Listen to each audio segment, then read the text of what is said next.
Matt, how are you, How's it going, Hillary? mate? Oh, well, thank you. I'm about to have a bit of a late breakfast, actually. There's no such thing as a late breakfast, is there? All day. There you go. Look at that. Oh, I like that collar bacon. Who sent you that? Pretty wonderful, mate. I've never tried collar bacon before, so it's going to be. I mean, ours is a bit more ribeye, as you can see. I mean, collar bacon might have a little bit more fat around the side, and sometimes the actual skin of the pig on the shoulder. So ours is almost a ribeye cut, really. So we do call it ribeye bacon as well. Okay, yeah. It's sort of marbled all the way through. It's going to be. Oh, it can be glorious. Yeah, it can be really interesting, and it's all intramuscular fat. There's no sinew in there, so it all cooks beautifully. Okay, nice. So then I've got some of your black pudding here. Absolutely. The fresh blood black pudding, which we can talk about in a minute, and then I've got some haggis. So I've never tried your haggis before, so I'm going to assemble it all in a bit of a bun with an egg, and there you go. How's that? Happy days. Good vegetarian breakfast, that. So just for everybody watching, yeah, Jack's going to join us at 2:30 for the main show. Something to do with he had an appointment for the child, his young one, at 1 o'clock, but it's apparently 11 o'clock. Something I didn't understand. But yeah, he'll be here at 2:30 for the main show, and where we'll announce the winner of the prize, etc. And we'll catch up with Matt again. But for the moment, yeah, we're joining Matt of the Fruit Pig Company for the Afterburn, and he's going to tell us a little bit about himself and his partner and the company and the produce. Yep, we're the Fruit Pig Company. Grant's got some sheep issues today, so Grant would have been here, but live sheep farmer, live issues. So Grant sends his apologies. We started about 2008, so we're about 12 years old. As general traditional breeds butchers, Grant and I were both breeding Gloucesters. I was breeding Gloucesters, he was doing Oxford Sandy and Blacks. And we started up our butchery selling and making sausages and doing general butchery, really. Our problem is that there's an awful lot of good butchers around Norfolk and East Anglia, and so we weren't really unique enough, and we were enjoying the process, but we weren't making a lot of money. It was only then, and we've got some lovely East Anglian rain coming now. It was only then that we realised that we needed to find a USP. If we're being honest, we didn't realise how rare fresh blood black pudding was. We knew that there was less of it, but basically nobody else commercially. There's a few butchers around that make it with fresh blood, but they just sell and make 10 or 20 kilos a week and supply their local walk-in clientele. But there was no one commercially making it, so we started making it about 6-7 years ago. We went to the abattoir where we used to take our animals to, and we started to do some trials. Obviously lots of rules and hoops to jump through. This is why it is difficult. Post BSE, a lot of butchers and a lot of producers couldn't make it anymore. And so what they were doing is they went for the dried blood powder option, which is here. And this is imported dried blood powder. And 99% of the black pudding is made with dried blood powder. It's a lot simpler. And like I said, when BSE came along and all the rules and regulations, that really was the only thing you could make black pudding with. But the rules themselves are quite tight to collect the blood. Grant and I qualified as slaughtermen to make the process a lot easier, because we gave our time up for free, and no one volunteers to be a slaughterman generally. So we work for free, but collecting the blood legally and with the help of the FSA and the other inspectors, we produced some rules and regulations that were suitable. And so now we do collect fresh blood, and we're almost unique. We've not found anyone else commercially in the country that is making a black pudding that's available all over the place with fresh blood anymore. So we think we're unique. And what's the advantage of fresh blood over dried blood?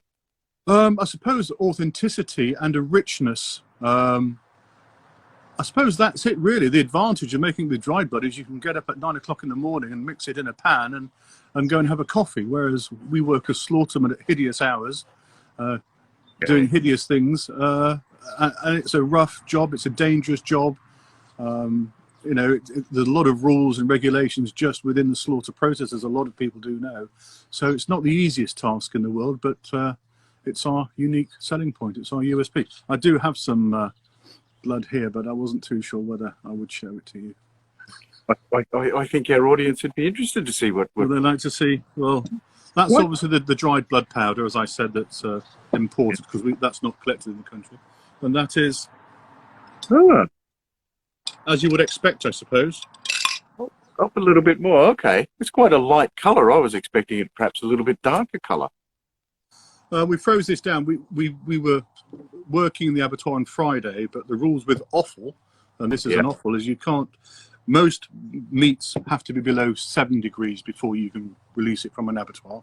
Offal has to be below 3 degrees, and that's one of the restrictions. So our blood is staying over the weekend in the abattoir chillers, cooling down, and so we can collect it early doors on Monday morning, and we start the processing on Monday once we get it back to our facility.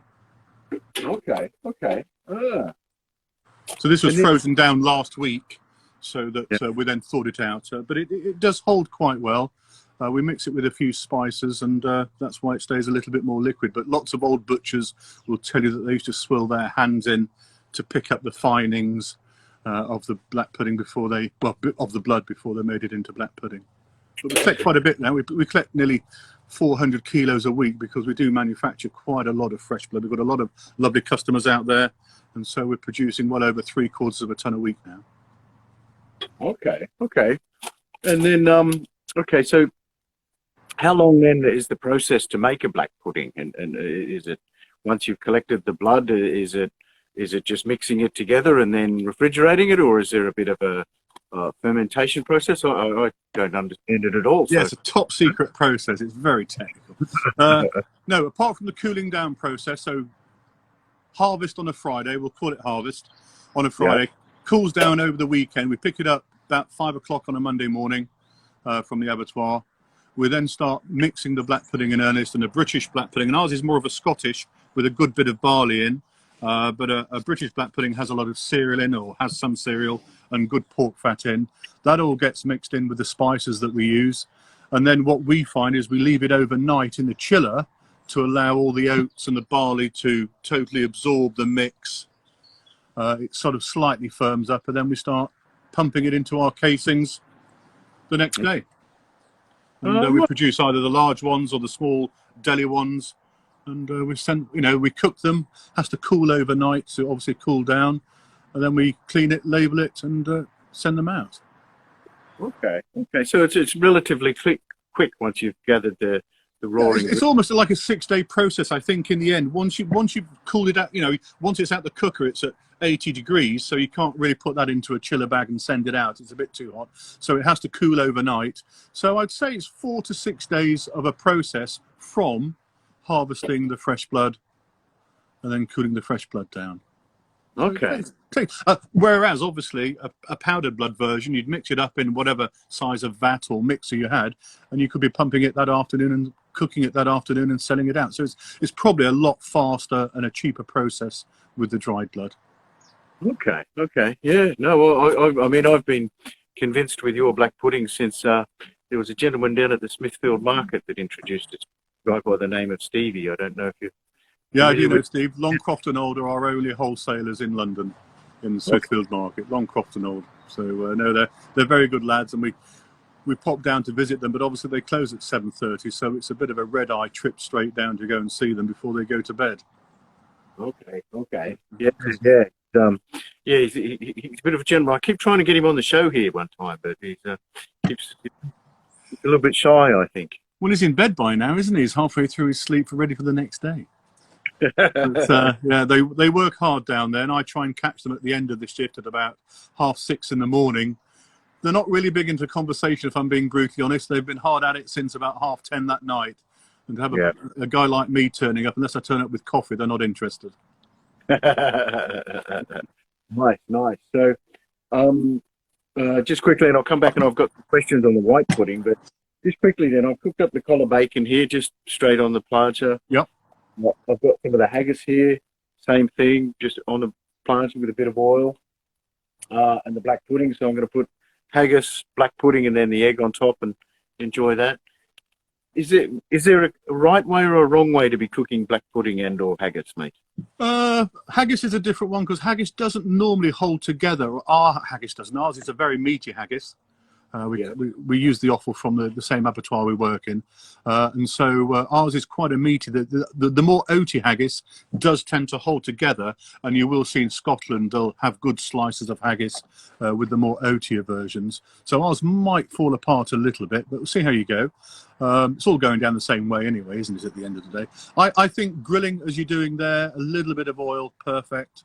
Get a crust on the black pudding so it's soft in the middle, and crosly on the outside, and then as a certain chap at Jimmy's Farm once said, it becomes very unctuous after that. I think, how's that looking, do you think? Yeah, it's looking good. It's keeping its colour, nice size. But like I say, don't overcook it. We've already cooked it once. It's not a ready-to-eat product, but it is sterilised and cooked. So just getting it just a bit toasty on the outside will be perfect. Okay. So that's nice. I think that's not far away. As soon as this egg's ready, I think we might have a quick go at that. I might have not put enough oil up. There we go. The collar bacon's quite a nice shape for a bap, isn't it? It's sort of round and ready. It's going to do a nice, on Instagram what looks good is a nice egg pop. So slow-mo. Yes, yeah. So we'll make up another one. The magic ingredient is looking forward to one of these after this as well. So she helps me out a lot. So. Looks like a good egg as well. Yeah, Burford Brown. So we like here. We seem to get them at the local shop, and they're nice yellow yolk and very rich, aren't they? Organic or something, I believe. So tough shells, though, aren't they? The Burford Brown, they're tough shells, aren't they? Much thicker than the more commercial eggs. They really are strong shells. Yes, yeah, and also too the membrane on the inside. Like, say you want a boiled egg, it's a little bit hard, it's a little bit more effort to get the membrane off. I find it. And all that protein you're eating, it's still more effort. So I've got some other questions. So, one minute. So you sent us down this, and there's also a prize that we'll announce in the next part of the show. Yeah. The three of your products. You've got many more. There's the collar bacon as well. But we've got the haggis here, the black pudding, and the white pudding. I haven't had a slice of it, a taste of it yet. Okay. But what's the difference between black pudding and white pudding? Well, with the white pudding, there are two types I would suggest. Might be corrected by more expert people than I. There's a Celtic version of a white pudding, which is oats and fat and quite earthy spices. And then less well known is what they call a Devonshire hog's pudding. Now, a hog's pudding is a little bit more spicy, a little bit more exotic. Can have a meat in it as well. And ours has our cold smoked bacon ends from our smoking process. So the bits from the slicer that we can't use, we make it into white pudding. So we've got a little bit of a cold smoked bacon in there, but we've also added oregano and cumin, which aren't sort of natural bedfellows in a Celtic white pudding, but in the hog's pudding. So there's a little bit more going on in flavour terms. And we've even had chefs, when they put it on a menu in the years before COVID, we sort of look on the menu and not see white pudding anywhere. And two of them said, oh no, we use it as a base for the soups. And it was the fat and the richness of the bacon, and then the cumin and oregano. They just found it almost like a soup bouillon. And Grant got a bit, you ought to be using it as white pudding, but actually in the end they're still buying the same product, so it doesn't matter. Yeah. Oh, interesting. And what keeps it white though? There's no sort of no blood in there. It can go a little grey, and obviously with the bacon it tends to have, and as you see, it isn't pure white at all, but I've never seen a pure white pudding. If it's got a lot of oats in and probably a lot of fat, but very little spice in there, it probably would be a lot whiter, I think. Okay. Very nice, yeah. Okay, yeah, no, I'd always been curious. I'd seen it here and there. It doesn't come up that often, like you say. But no, a lot of people still don't know about it, even those that have full English breakfast, and they get shocked when they go up to Scotland, or especially when they go to Ireland, and it's straight on the plate on a good Irish breakfast. Nice. All right, looks like Jack's Meat Shack's there. He's made it back from his appointment where 1 o'clock became the new 11 o'clock or something or other. But yeah. So anyway, oh, hang on. There you go. Oh, lovely. How does that look? This is going to be my my little bit late breakfast. A nice stack that, Hilary.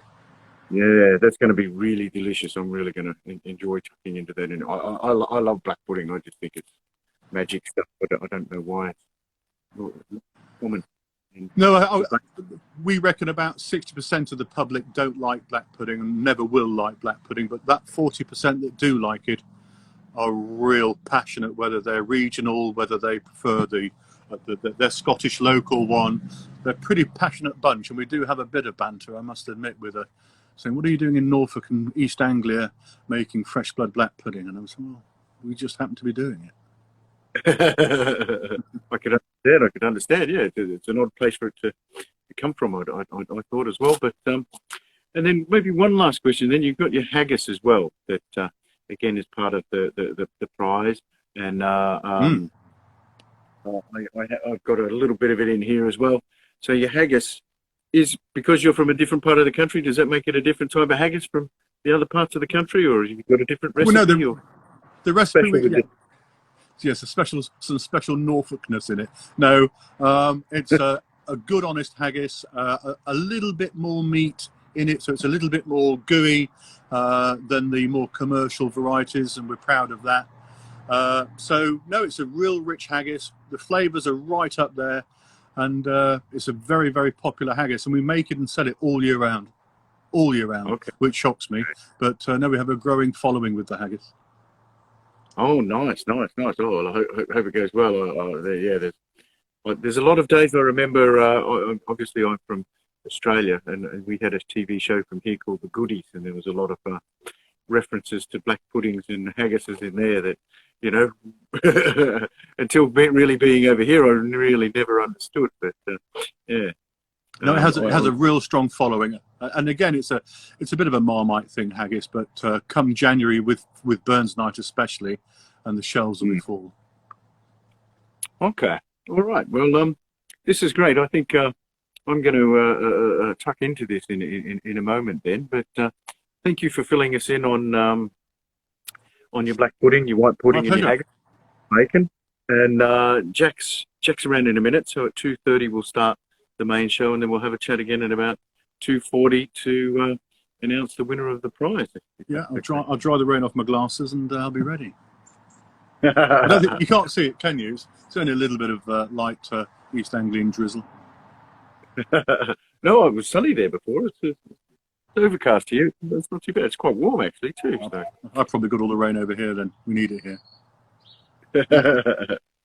And then a little bit later too in the main show as well, I've got your black pudding. I've cooked it up. I've got a pork loin, and I've halved it, and then I've put in some Italian ham, then some provolone cheese, and then crumbs pudding in there, and that's in the smoker. So we'll show that a little bit later as well. That'll be a nice cross section as well, won't it? Nice slice through.